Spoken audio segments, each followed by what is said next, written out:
ಚಿಂದಿ ಉಡಾಯಿಸೋ ಖಾರ ಬಣ್ಣ ರುಚಿಯನ್ನು ನೀಡುತ್ತದೆ. ಆಚಿ ಮೆಣಸಿನ ಪುಡಿ ಚಿಂದಿ ಉಡಾಯಿಸೋ ಖಾರ ಬಣ್ಣ ರುಚಿ. ಕಾವೇರಿ ಜಲಾನಯನ ಪ್ರದೇಶದಲ್ಲಿ ಮಳೆ ಮುಂದುವರಿತಾ ಇದೆ, ಅಬ್ಬರ ಮುಂದುವರಿತಾ ಇದೆ. ಹಳೆ ಮೈಸೂರು ಭಾಗದ ಜೀವನಾಡಿಗೆ ಜೀವ ಕಳೆ ಬಂದಿದೆ. ಈಗಾಗಲೇ ಕಾವೇರಿ ಜಲಾನಯನ ಪ್ರದೇಶದಲ್ಲಿ ಹೆಚ್ಚು ಮಳೆಯಾಗ್ತಾ ಇದೆ. ಮಳೆಯ ಕಾರಣದಿಂದಾಗಿ ಮೂರೇ ದಿನಕ್ಕೆ KRS ಜಲಾಶಯದಲ್ಲಿ ಅತ್ಯಧಿಕ ಪ್ರಮಾಣದಲ್ಲಿ ನೀರು ಸಂಗ್ರಹವಾಗಿದೆ. 9 ಅಡಿ ನೀರು ಸಂಗ್ರಹವಾಗಿದೆ.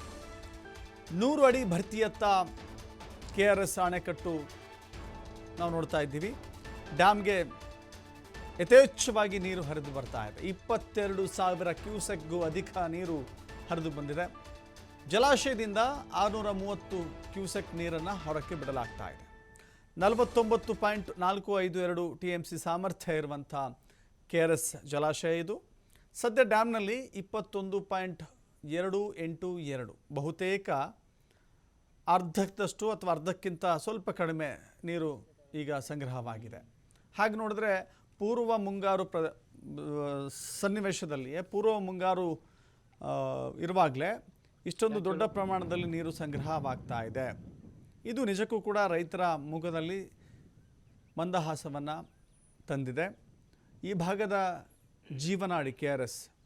ಸೊ ಹೀಗಾಗಿ ಯಥೇಚ್ಛವಾಗಿ ನೀರು ಹರಿದು ಬರ್ತಾ ಇರೋದು ರೈತರ ಮುಖದಲ್ಲಿ ಒಂದು ಸಂತಸ ಖಂಡಿತ ಇದ್ದೇ ಇದೆ. ಇದರ ಜೊತೆಗೆ ಈಗಲೇ ಜೂನ್ಗೂ ಮೊದಲೇ ಈ ಹಂತದಲ್ಲಿ ನೀರು ಸಂಗ್ರಹವಾಗ್ತಾ ಇರೋದು ನೋಡಿದ್ರೆ ಜೂನ್ ತಿಂಗಳ ಹಂತಕ್ಕೆ ಸಂಪೂರ್ಣವಾಗಿ KRS ಭರ್ತಿಯಾಗುವ ಲಕ್ಷಣಗಳು ಕಾಣಿಸ್ತಾ ಇದೆ.